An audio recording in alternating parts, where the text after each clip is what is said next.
Hi, in this video I'm going to show you how to import data from a text file. There are two different ways of doing this depending on the version of Excel that you're using, so I'm going to cover both in this video. So you can see on the screen that I'm starting with a blank sheet and I've got my data set saved in a different file.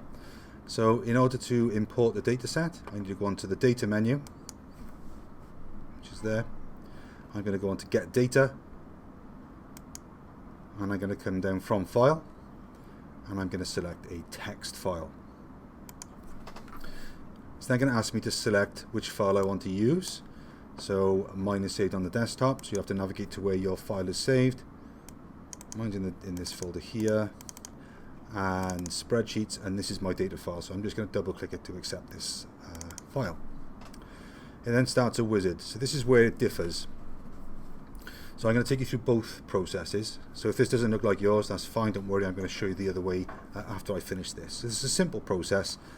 We don't need to do anything on this screen itself other than come down to the load section, okay, which is down here. I'm going to select the little drop down list, load to, because I want to load it to the sheet that's already open. And I'm going to put it into an existing worksheet. You can see I've got the little dancing ants running around my cell A1. That's where it's going to paste my first load of values. And I'm going to click OK. In this process, the data is imported into a table. We can't only work with a spreadsheet like as it is like that, so we need to convert this data that's been imported into a normal range. So there's a few things we need to do. So the first thing we're going to do is to close down this queries section here. Okay, you click it on the X to close that down, and then I'm just going to convert my table. You can see it's a table because it says table tools at the top. I'm going to convert this table to a range.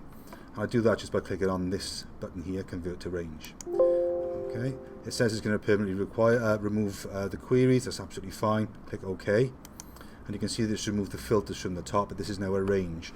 But to get it into an unformatted format, I'm just going to select the sheet. I'm going to come up to the clear option up here, clear, and I'm going to clear the formats. And then that puts it into the format for me for use in any further calculations. Okay, I'm going to show you the other way now. So I'm going to open a new sheet. I'm going to follow the same process. So you will go data, get data, and again you will do from file. Okay, I'm going to use something called a legacy wizard, but you'll just do yours from file. Same process, it'll ask me to select the file, import, and then you will see this screen. Okay, there are a few things that you have to do on here.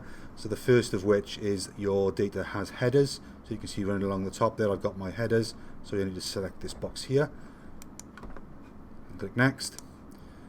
Okay, we are using tab separated values in this sheet, so we just make sure tab is selected, which it is, and click next. That's all fine there. This is asking you to format columns if you need to, but that's all fine. I'm going to click finish. Where do I want to paste it? Same thing again, into this worksheet. OK, and that's how you import data into a spreadsheet using both of the different types of wizards.